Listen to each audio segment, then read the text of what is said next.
Daniel Naroditsky has played literally tens of thousands of brilliant moves. He is one of the most prolific players on chess.com and on other platforms, and he's always at the top of the leaderboard. You can often find him late at night playing against Magnus Carlsen in a string of long games, or against Hikaru Nakamura, or against Alireza Firouzja. The present game that we're looking at is against the young American Grandmaster Brandon Jacobson. In this game, the newest entry in our series on the best chess games you've never seen, Danya gets 3 brilliant moves, and he should have gotten a 4th brilliant move near the end of the game. Brandon opens the game here with pawn d4. We get knight f6, c4, e6, and now knight f3, pawn d5, g3. The Catalan. Now, I've never really understood the Catalan well for either color, but it's certainly an excellent and very solid approach. We get here bishop e7, bishop g2, castles, castles, and pawn takes c4. Of course, the capture on c4, which is very theoretical, does open up the bishop right here, but typically white will need some time to go win that pawn back on c4, and black is going to try to achieve something, usually freedom for the black pieces, while white gets that pawn back. So here we get knight e5, which is obviously a good move. You're opening up the bishop, but black responds actively, very much in Danya's style, knight c6, saying, hey, you can have a pawn back over here, but you're going to have to let me open up lines for my pieces to do that. So bishop takes c6, pawn takes c6, knight takes c6, obviously kind of forking the queen and the bishop over here. So queen e8, knight takes e7, eliminating black's bishop pair, queen takes e7. Quick pause to assess this position. So obviously Danya has a bad pawn structure right here, and the computer does like white a little bit in this position. But what does black have in return? Well, in general, black has some good open lines for the pieces. The rooks can come to d8 and b8, and this bishop in particular is a monster. We have opposite colored bishops, but we're nowhere near the end game where that could lead to drawish positions.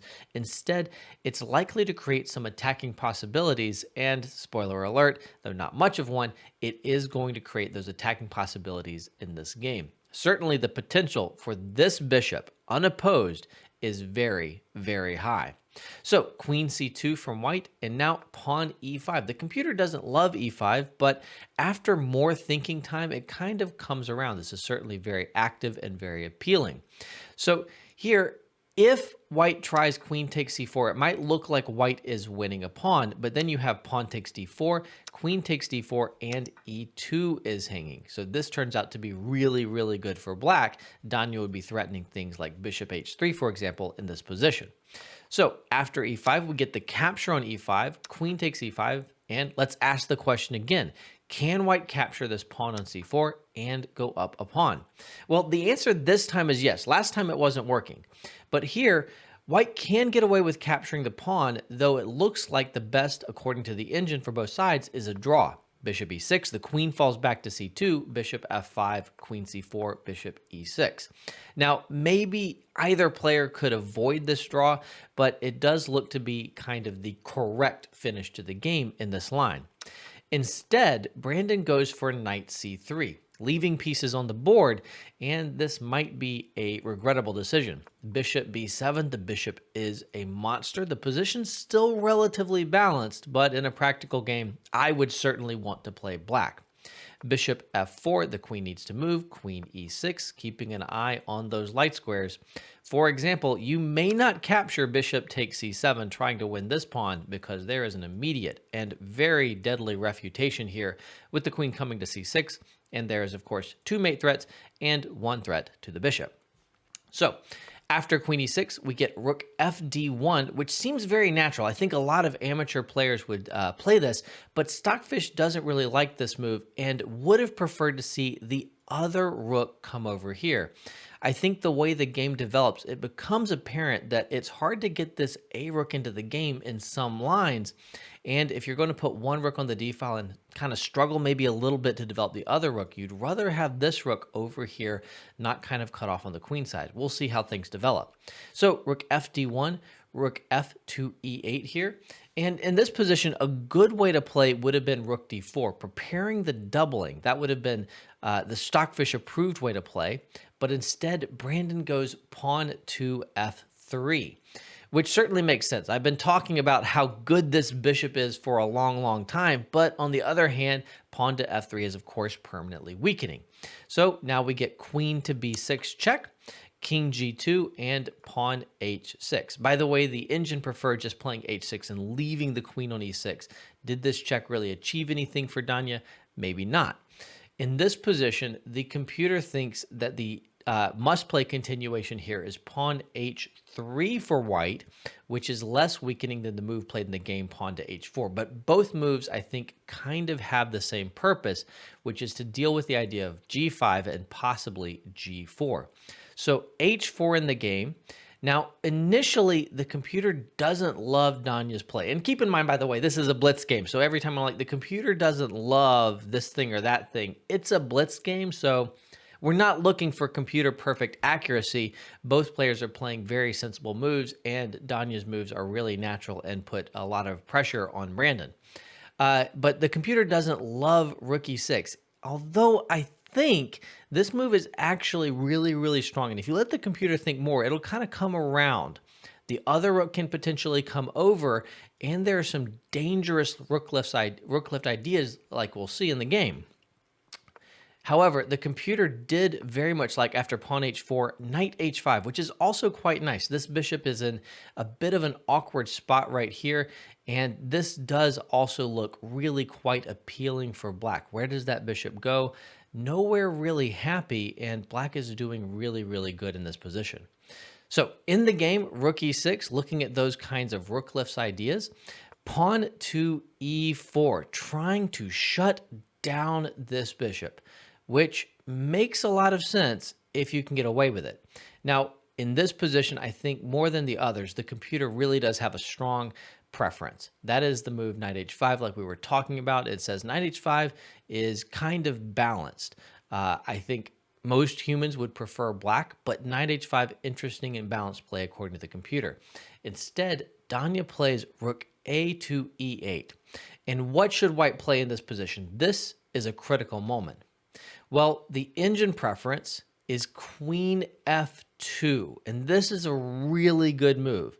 If the queens come off the board, which is hard for black to avoid, then this structure is really quite strong. It does blunt the bishop. What are the rooks doing over here on the e-file? Not really much. White's rook on the d-file is placed much more sensibly. Also, this bishop is hitting c7. The queens coming off the board changes everything about this position.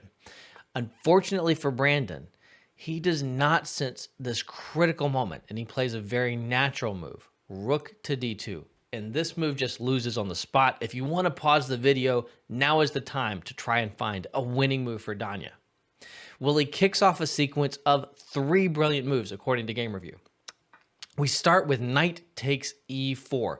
This f3 e4 construction is holding black all of Danya's pieces, so he's just going to rip it apart, and who cares what material he's going to have to sacrifice to do it.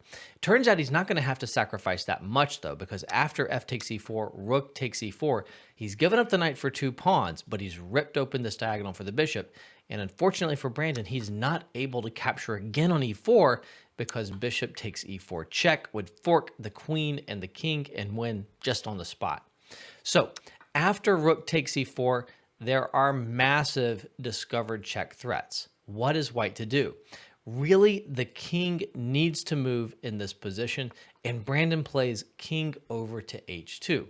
And this is a position where, you know, if I were playing black and I kind of calculated this after the sacrifice on e4, I might have been like, I don't know if there's enough here. Maybe I don't really have enough to justify that sacrifice. The king steps over to h2, and what are my pieces doing? Well, you just have to throw more wood on the fire. Rook takes f4, our third brilliant move in a row. We don't care about material. We care about ripping open this white king's position. We're going to be down a rook. Danya, of course, probably spent like no time playing this. And after pawn takes f4, we do have a critical move. It's not like you can just sacrifice material and hope things work out. You have to have one key move here in this position, or white would be able to consolidate. That key move is queen f6. Hitting h4, hitting f4, there's no good way to hold those together. and also the rook is looking to come in. Yes, Danya sacrificed a full rook at this point, but his attack is devastating. First off, notice that if king g3, the only move that defends both of these pawns, rook e3 check. And then the king is going to have to fall back. The queen is probably capturing on f4, maybe on h4, and black's pieces are pouring in. It's just totally over, -16 according to the chess engine. So after queen f6, we get rook g2, a good try from Brandon Jacobson, who realizes, hey, I can't keep out Danya's pieces. They're coming in, but I'm going to try to give back some material. Go ahead and take this rook if you want. Of course, Danya's never going to take that rook, right? This bishop is way better than that rook. That bishop is much closer to the queen in terms of value, right? But at least the rook is coming over, providing some protection and shelter for the white king. So queen takes h4 check, king g1, and how do you continue the attack, right? It's not so easy, and the key move again, a nice one, rook e3. Having sacrificed a rook, there's time to patiently bring up reinforcements. The rook is intending to come over to h3, and then you just have rook h1, and that would be checkmate. And this is hard to defend against. Queen f2 is played by Brandon, and this is certainly the most natural move, right? Let's offer a queen trade. Let's hit that rook right over here. This looks for a moment like it's totally defending everything for white. Another key move is needed, and I'm curious, when sacrificing on e4, did Danya calculate all the way up to queen h3, which is kind of the game ender? I don't know, but I wouldn't be shocked at all because Danya's calculation is just insane and lightning fast. I've seen it too many times to doubt it. So in this position, what is the threat? Well, the threat is actually pretty straightforward and really, really hard to stop. Simply bishop takes g2. The queen is going to need to take on g2, and then you just play rook over to g3. Let's play, for example, rook over to d1 to illustrate the idea. Bishop takes g2 now, queen takes, rook g3, pinning and winning the white queen. This threat is nigh unstoppable. After queen h3, white's king is basically helpless. The rook cannot move. If it moves over to h2, you have rook g3 check, devastating. If it tried to move anywhere vertically, there's not even a square, but there would be queen to h1 checkmate.